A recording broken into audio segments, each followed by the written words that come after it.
9절에서 12절까지가 예수님께서 세례 받으시는 장면을 기록해 놓은 모습을 보게 됩니다. 예수님이 받으신 세례를 짧은 시간 안에 풀어낸다는 것 자체가 어떻게 보면 좀 무리라는 생각을 해봅니다. 이 짧게나마 오늘 본문을 통해서 언급하면서 예수님의 물세례에 대하여 살펴보고자 합니다.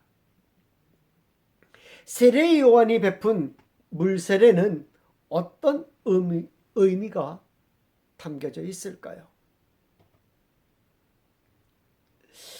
유대인들은 왜 요한에게 나아가 물로 세례를 받았을까요?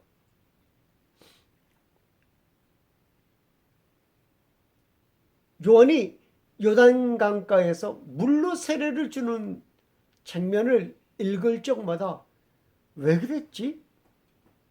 라는 생각을 참 많이 했어요. 갑자기 어디부터? 창세기로부터 시작해가지고 말라기에 이르기까지 물세례라는 게 있어요? 물로 세례 주는 장면이 있어요? 없어요. 없는데 갑자기 요한이 나타나가지고 말입니다. 물로 세례를 주는 거예요. 이게 왜 어디서 이게 갑자기 튀어나왔지? 라는 생각을 했어요. 많이 했어요. 그래서 이제 마가복음을 이렇게 영원에 한번 보면서 이래서 물세례를 했구나 라는 그런 생각들을 갖게 합니다. 유대인들은 세례 요한이 물세례를 베풀자 이상한 일을 행한다고 하지 않았다라는 거예요. 새로운 짓을 벌인다고 그런 일은 우리 사회에 없었던 것이라고 세례를 베푸는 요한을 배척하지 않았다라는 거예요. 유대인들은 세례 요한에게 나아가는 것을 꺼려하지 않았어요. 다 세례 요한에게 못 가서 안달이었어요. 이 물세례는 말입니다. 유대인에게 있어서 유대인 사회 전체적으로 퍼져 있던 정결의식, 종교적인 의식이었던 것입니다. 그래서 아무런 거부감 없이 세례 요한에게 나아간 거예요. 여러분, 그것을 뭐라고 부르냐면 미크바 의식이라고 불러요. 미크바 의식. 이게 히브리어예요. 미크바 의식. 이는 유대인들의 정결 의식인 미크바에서 비롯된 것이 세례의 유래인 것입니다. 미크바 의식은 무엇을 얘기하면, 미크바는 몸을 물에 담그는 그런 도구예요. 도구. 그런 도구예요. 쉽게 말해서 요즘 말로 이야기하면 목욕탕이에요. 목욕탕. 목욕탕을 미크바라고 예전에 불렀어요. 그래서 미크바 의식 이렇게 얘기를 하는 겁니다. 유대인들은 부정해진 몸이나 이방인들이 개종했을 때, 또 신부가 신랑을 맞이하는 결혼식 전 등으로 정결을 위해 온몸을 물에 담그는 행위를 행했다고 합니다. 이는 죄가 부정함으로부터, 죄 또는 부정함으로부터 깨끗해진다라는 의미로 행해진 하나의 정결 의식이었던 것입니다. 우리가 정결의식하면 흔히 생각하는 정결의식이 있죠. 외부에 외출했다가 집에 들어올 때는 유대인들은 항상 어떻게 했어요? 손과 발을 씻었어요. 그래서 입구에는 항상 뭐가 있었어요? 물 항아리가 항상 있어가지고 그렇게 했습니다. 그래서 그것을 이렇게 얘기할 수 있어요.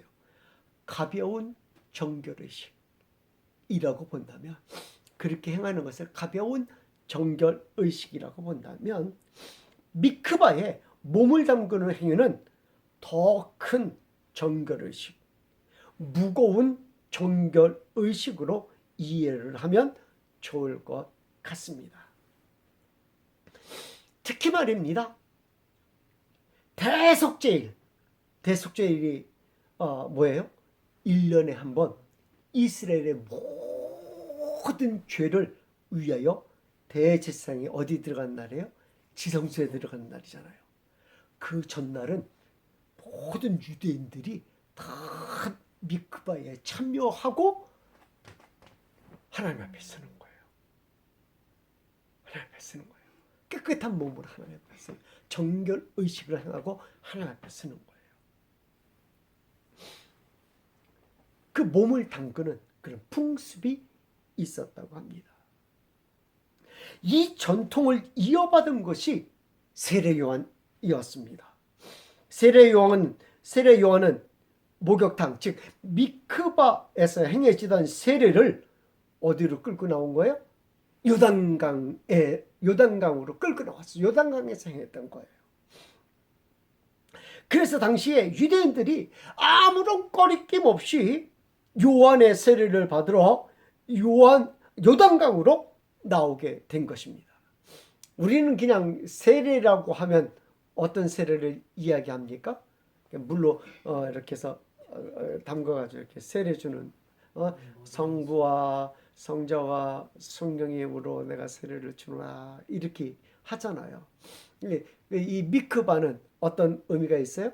몸을 전체를 담궜다가, 침례교에서 그렇게 요즘은 그렇게 하죠. 이제 그 침례교 그 강단 뒤에는 그 욕조가 하나 있다라고 알고 있어요. 그래서 그것을 행하는 그런 욕조가 있다라고 알고 있어요.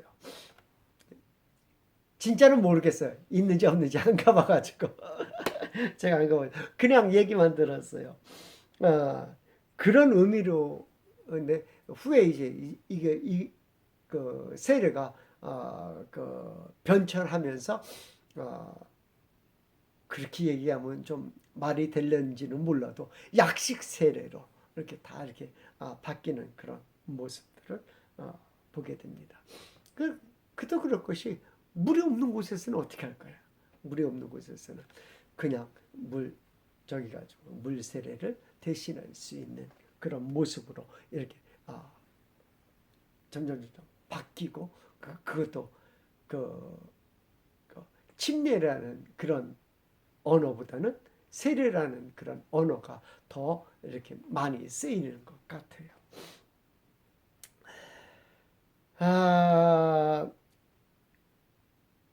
또한 미크바는 짐승으로 대신 죄값을 치르는 제사와는 다른, 자신이 직접 자신의 죄를 정결케 하는, 제사장에게 나아가 죄를 정결케 하는 의미가 있습니다. 고위층이나 일반 평민들이 다 미크바의 정결의식에 동참했던 것입니다. 세례 요한이 이 미크바를 요단강에서 베푼 것입니다. 세례 요한도 누구였어요? 제사장이었어요. 세례 요한도 제사장이었어요. 그래서 제사장인 세례 요한이 이 미크바를 직접 미크바 의식을 직접 행한 것입니다. 세례 요한은 제사장이었기에 유대인들 모두가 세례 요한에게 나아가 세례라고 하지만 당시의 개념으로는 정결의식을 행했던 것입니다. 당시의 사람들의 생각에 우리가 죄인이어서, 그 당시의 사람들의 생각에 우리가 죄인이어서 로마의 속국으로 있다고 생각한 사람들이 많았습니다. 우리가 이렇게 어렵게 사는 것은 우리가 죄인이기 때문에 그렇다라는 생각을 그들 나름대로 많은 생각들을 그런 생각들을 가지고 있었다라는 거예요. 그 당시 사람들이. 우리를 구원해줄 메시아가 온다고 생각한 사람들이 당시에 많았던 것입니다. 세례 요한의 세례에 바리새인과 사두개인들 그리고 평민들이 참여한 이유이기도 한 것입니다. 이렇게 세례가 그런 의미가 있다면, 그렇다면 구약에서의 안수의 의미는 어떤 의미가 있을까요? 레위기에서는 13번의 안수에 대하여 나오는 모습을 보게 됩니다. 13번이 계속해서 안수하는 그런 장면이 나와요. 레위기에서. 그런데 그 13번이 다 짐승, 즉 예물의 머리에 안수한다라는 내용이에요. 예물의 머리에 안수한다라는 내용이에요. 민수기에서는 2번 사람에게 안수를 하는데, 한 번은 레위인들에게 안수하고 한 번은 모세가 여호수아에게 안수하는 장면이 나옵니다.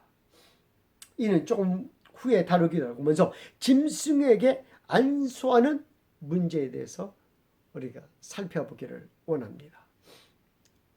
제사를 드리기 전에 제사를 드리는 사람은 죄를 짐승에게 전가시키고 짐승을 제주를 대신하여 하나님 앞에 드리는 것입니다. 피로 죄사함의 제사를 드리는 것입니다.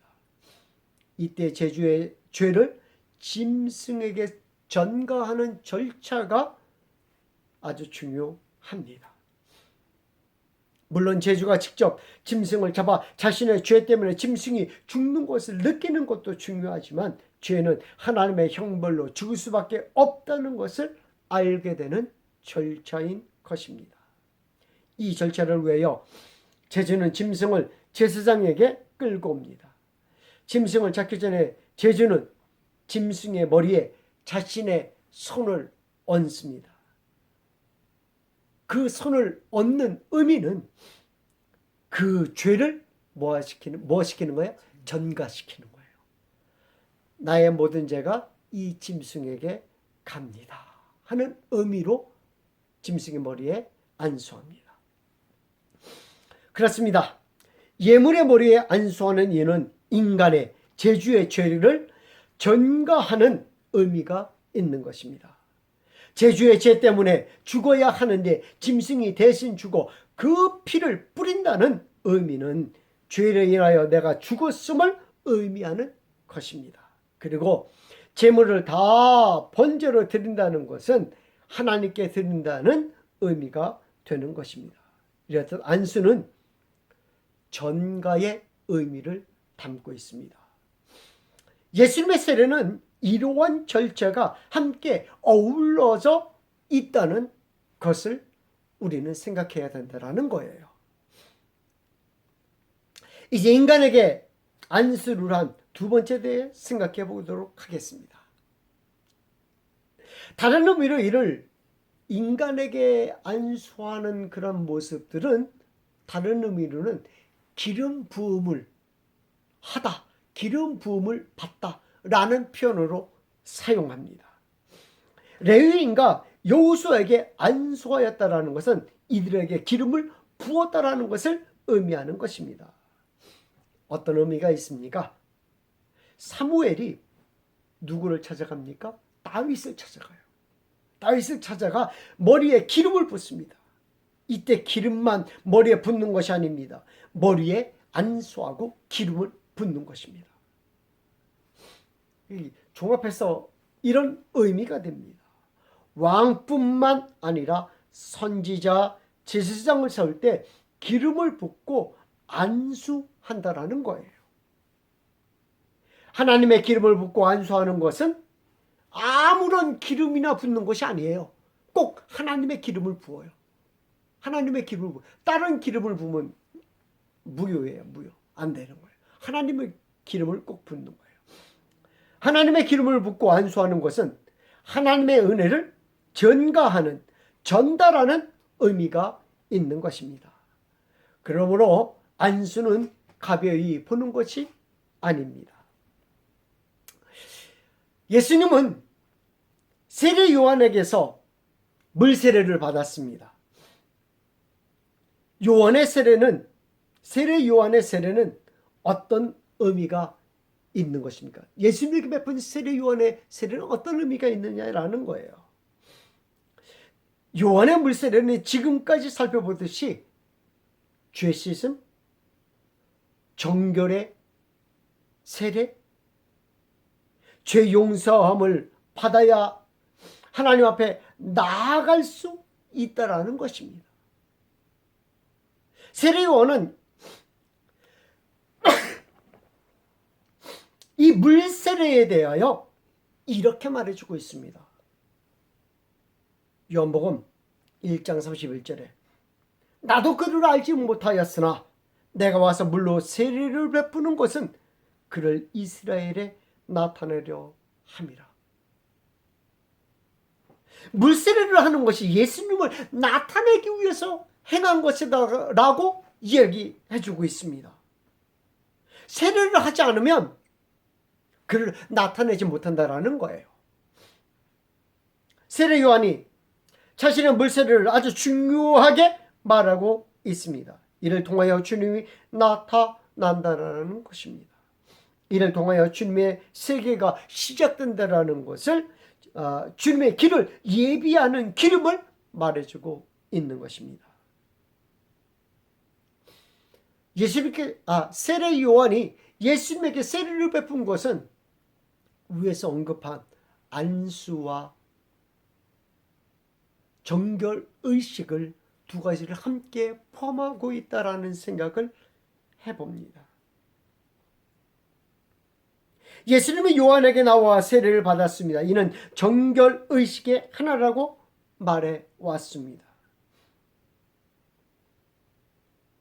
그렇다면 예수님은 죄가 있으신가요? 죄가 있어야 정결 의식 하는 거 아닌가요? 여기에 제가 퀘션 마크를 붙이기 시작했습니다. 정결 의식을 하는 것은 죄가 있어야 정결 의식을 하는 건데 왜 세례 요한은 그래서 이렇게 예수님에게 이렇게 얘기해요. 마태복음 3장 14절에 요한이 말려 이르되 내가 당신에게로 세례를 받아야 할 터인데 당신이 왜 내게로 오시나이까? 라고 얘기해요. 이 의미는 무엇입니까? 예수님은 뭐가 없으신? 죄가 없으신 분이라는 거예요. 그리고 자신은 죄가 있다라는 거예요. 자신이 예수님에게 나아가 세례를 받아야 한다, 정결 의식을 받아야 한다라는 것을 의미하는 것입니다. 다시 말해 물 세례가 죄와 관련이 있다는 것을 분명히 하고 있다라는 것입니다. 또한 모든 인간은 죄인임을 알고 있는 것입니다. 모든 사람의 죄를 범하였으며 하나님의 영광에 이르지 못하더니라고 분명하게 말씀하고 있는 것입니다. 요한은 예수님은 죄가 없으시고 자신은 죄가 있으니 자신이 예수님에게 나아가 세례를 받아야 한다라는 의미가 되는 것입니다. 그럼에도 불구하고 예수님은 요한에게 허락하라고 합니다. 참 예수님께서 재미있는 말씀을 하세요. 이것이 모든 의를 이루는 거래요. 이는 어떤 의미가 있습니까? 마태복음 3장 15절에 예수께서 대답하여 이르시되 이제 허락하라. 우리가 이와 같이 하여 모든 의를 이루는 것이 합당하니라 하시니 이에 요한이 허락하는지라. 본문을 굉장히 어렵게 해석합니다. 본문을 세례 요한의 사역과 예수님의 사역의 시작을 알리는 시작점으로만 우리는 설명하니까 여태까지 그렇게 들었던 것 같아요. 그러나 저는 본문을 살피면서 이를 세례 요한이 예수님을 바라보는 시각에서 보고자 합니다. 요한은 예수님을 이미 살펴보았지만 요한은 이미 예수님을 살펴보았어요. 뭐라고 살펴보았어요? 어린 양으로, 세상 죄를 지우고 하는 어린 양으로 보았던 것입니다. 요한복음 1장 29절 말씀. 이튿날 요한이 예수께서 자기에게 나오심을 보고 이르되 보라, 세상 죄를 지고 가는 하나님의 어린 양이로다. 어린 양은 무엇으로 준비되어 있지요? 흠없는 것으로 선택되어 준비되어야 합니다. 그런데 어린 양이 흠없는 것으로 준비되는 이유가 있어요. 왜? 이스라엘의 모든 죄가 어떻게 되어야지 돼요? 그에게 전가되어야 하기 때문에 그래요. 그것이 의라는 거예요. 그것이 의라는 거예요. 우리가 이미 살펴보듯이 제주가 짐승에게 죄를 전가하는 의례를 치러야 하는 것입니다. 세상 죄를 예수님에게 전가시키는 것입니다. 이를 세례 요한이 세례를 통하여 예수님에게 전가시키게 된 것입니다. 예수님의 십자가 사건은 우리가 너무나 잘 알고 있습니다. 예수님의 십자가 사건 모르는 분은 없을 거예요. 그런데 그 예수님에게 세상의 죄가 전가되는 의례를 아무리 찾아봐도 없어요.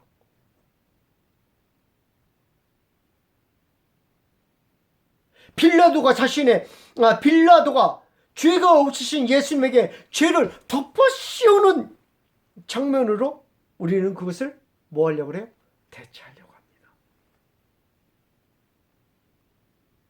약간의 무리가 있다고 생각이 되어집니다.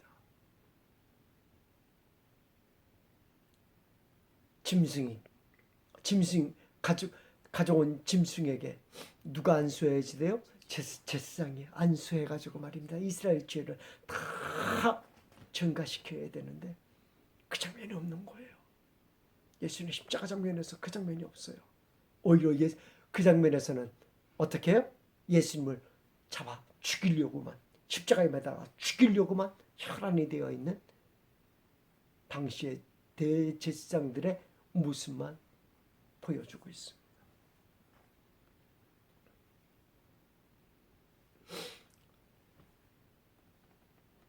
대속죄 이래 이스라엘은 두 마리의 염소를 택합니다.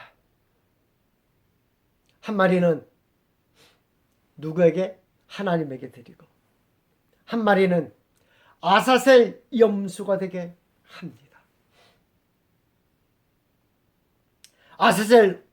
아사셀의 어린 염소로 서됐던 예수님은 광야의 길을 걷게 되는 것입니다. 우리는 그의 사역이라고 하지만, 예수님의 공생애라고 하지만 영광스러운 사역이라고 포장을 합니다. 그런데 말입니다, 아사셀 염소는 말입니다, 아사셀 염소로 선택된 염소는 말입니다, 대제사장이 이스라엘의 모든 죄를 전가시키는 안수를 하여 절벽으로 데리고 갑니다. 절벽에서 던져지는 거예요. 어디로 던져집니까? 광야로 던져집니다.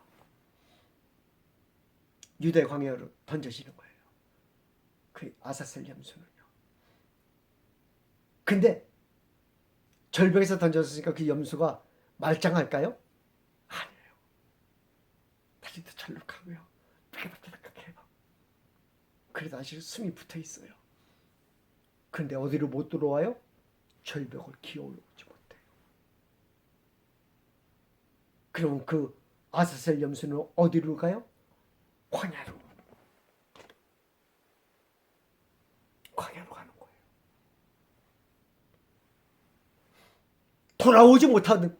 돌아오지 못하도록 광야로 가게 됩니다.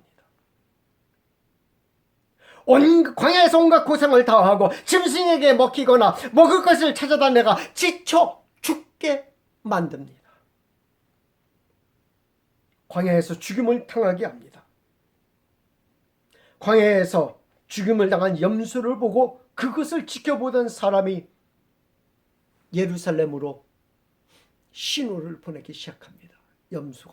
아사셀 염소가 죽었노라고. 그 신호를 받고 대제사장이 하나님이 우리의 죄를 용서하셨습니다. 이제 감사하고 하나님께 영광을 돌립시다 해가지고 제사가 마쳐지는 거예요.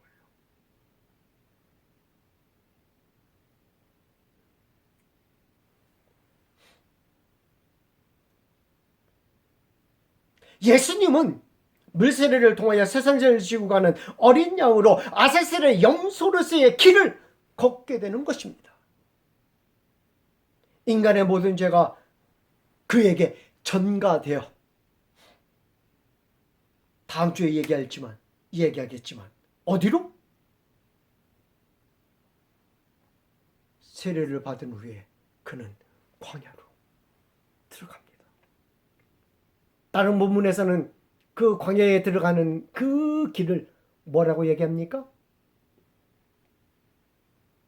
마귀에게 시험받는 3가지 시험을 이야기합니다. 그러나 40일 동안의 그 시험은 이거 다음 주에 할 건데 이거 미리 얘기하면 안 되네. 40일 동안의 그 금식은 뭐예요? 광야의 길을 열기 시작하는 것이며 이스라엘 백성들이 40년 동안 광야 생활을 한 것을 의미하며 그 40일은 무엇을 의미해요? 가나안 땅을 정탐한 40일을 의미하는 것입니다. 광야의 길을 의미해요. 예수님이 이 땅에 오셔서 걸어가야 할 그 길은 평탄한 길이 아니라 광야의 길임을 이야기해 주고 있는 것입니다. 세례 후에 예수님에게는 성령이 비둘기같이 임하였다라고 말해주고 있습니다. 예수님에게 성령이 비둘기같이 임한 것입니다. 하나님은 그 예수님에게 이는 내 사랑하는 아들이라고 선언하고 있습니다. 예수님의 사역 초기부터 하나님의 아들이 어떻게 되는지를 우리에게 가르쳐주고 있는 것입니다. 하나님의 자녀가 되는 길은 바로 성령님이 우리 가운데 거하시는 성령이 임해야만 임해 있는 것입니다.